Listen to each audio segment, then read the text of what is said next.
Good morning, my dear sisters and brothers.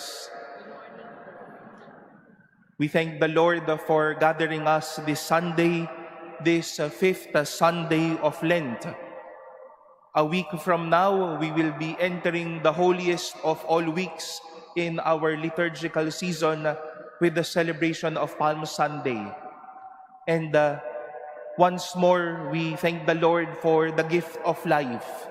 And hopefully, we continue to value and cherish the gift of life the Lord has been pouring over all of us every day.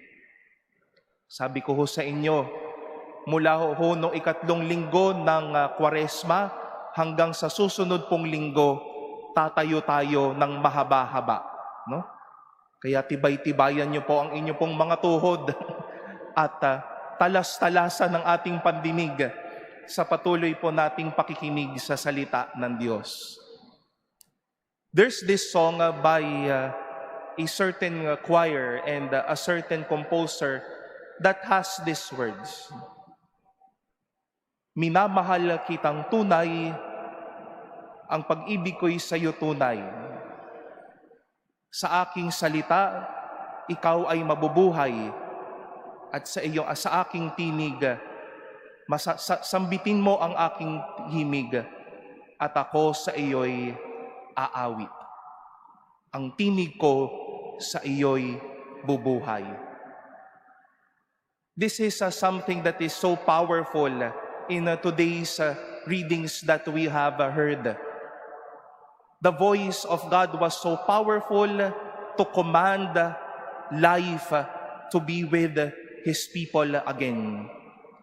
And we know how important it is for someone to command all of us to wake up and to be alert again. Kanina ho, gumising ho kayo. It's either because you have an alarm, baka dahil ho sa tilaok ng manok, baka ho ginising kayo, pinagtatatampal kayo ng mga magulang nyo, pupunta na tayo ng Intramuros, gumising-gising ka na. We know how important it is for someone to keep us up, to alert us. Or someone will notify us, no? Tinatamad-tamad na tayo, nagkakamali na tayo. Cheer up. We need someone to keep us awake, to help us be conscious, and to give us life once more. And this has been the promise of God in our readings today. He promised that He will open your graves and have you rise from them and bring you back to your own land. He will promise to put spirit in us that He may live, to settle us in our land, so that we will know that He is the Lord. Kinakailangan ang Diyos, ang tinig niya, ang kanyang presensya para paalalahanan ng kanyang bayan, ang mga namatay para bumangon muli, ang mga tao para magkabuhay muli, at ang bawat isa para magkaroon muli ng isang espiritong puno ng kanyang pag-ibig. So much so in today's gospel, this story of the rising of Lazarus. Once more, the voice of God, the voice of Jesus, so powerful, so meaningful, that He would need to be there for Martha and Mary and for Lazarus himself, to wake them up once more. Magkakaibigan po itong apat na ito.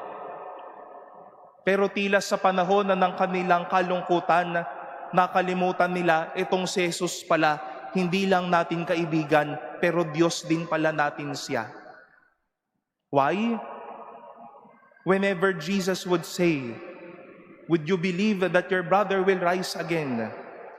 They believe that indeed, Lord, He will rise on the resurrection of the last day. Pero yung ngayon, hindi ho mangyayari yan. And we suppose that Martha, Mary, Lazarus may have witnessed many miracles of Jesus. Pero sa kanilang mismong karanasan na parang, Mukhang hindi yan mangyayari. And there Jesus came to them to wake their sleeping faith, to wake their stumbling belief in God and in Him.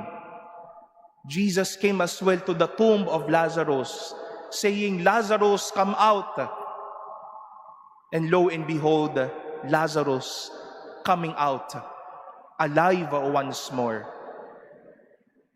My dear sisters and brothers, we know that this is the faith that we are all holding on to our many friends, families, and loved ones who have died, that it is Jesus, the voice of God, who will call them to rise from their own deaths and spirits. Pero maganda din pong tignan natin ang ating sarili na baka ngayon ay patay din ho tayo. Baka ngayon din ay katulad ho tayo ni Lazaro na nasa loob ng isang kuweba, na may isang tila malaking bato sa ating harapan, na tila tayo din ay nakapalupot sa anumang hindi nagpapalaya sa atin at pumipigil sa ating maging malaya at maging masaya. Anyayahan po at pakinggan ho natin si Jesus na nagsasabing, "Labas na, laya na, bangon na." At hayaan po nating mabuhay ho tayo sa pagkakataong ito. Baka ho ang isa nagpapapatay sa atin ay yung mga kasalanang sobrang enjoy tayong panghawakan. Ayaw nating hingan ng tawad, ayaw nating bitawan, ayaw nating kalikuran. Baka yan po ang nagpapawala ng sigla ho sa atin araw-araw. Baka yan po yung isang bagay na tila pumipigil sa ating kamay na maging malaya at maging mabuti sa pagkakataong ito. But Jesus is telling all of us, come out. Maniwala ka na. Laya na dyan. Baka isa rin po sa nagpapapatay sa atin na ay yung madami nating kabiguan at ang madami natin pong kahihiyan. Baka ayaw na nating magpakita sa mga taong dati believe sa atin, pero dahil sa isang pagkakamali, napahiya na tayo. Ayaw na natin sumubok muli. Imbis na magpahiya ho tayo, sabihin natin, pakita ka na. Labas ka na. At doon magbigay ho tayo muli ng pagkakataon at panibagong pag-asa muli para sa kanila. Baka din ho, madami naman pong nagsasabing lumabas na ho tayo, lumaya na tayo, bumangon na ho tayo. Pero ang laki-laki rin din po ng mga bato sa harapan natin with which we would not such stones to be rolled out in front of us. Ang laki pa rin ng ating defense. Tinutulungan na tayong magbago, tinutulungan na tayong mabuhay, tinutulungan na tayong magkaroon muli ng panibagong araw. Pero ang laki pa rin ng ating panangga. But Jesus is there once more commanding, roll out the stone. And once more telling us, come out. Madami na po kaming napapakumpisalan ngayon sa mga oras na ito. And we are blessed to have heard your experiences and our sense of turning back to God.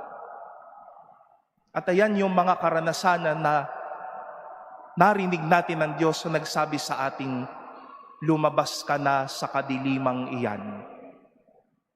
Go out of that place. That is not for you anymore. Come out of that darkness. What is for you is life again and again. My dear sisters and brothers, let this be a beautiful reward and blessing to all of us every day. Jesus teaching and telling us always, come out. Lumabas na tayo. Magpakita na ho tayo. Bumangon ho tayo. Show ourselves up. Dahil sa Kanya po, hindi lang ito pagbangon para magising muli tayo. Pero ito yung pagbangon na biyaya ng buhay. Importante pong pakinggan ho natin siya. And let you, your voices, our voices, contribute as well to the many deaths we are all experiencing. Death because of sin, death because of our own weaknesses, death because of our many limitations. And Jesus is also inviting you. Say to your sister, say to your brother, say to those around you, labas na, laya na, bangon na. May pag-asang naghihintay, may pagkabuhay na para sa atin.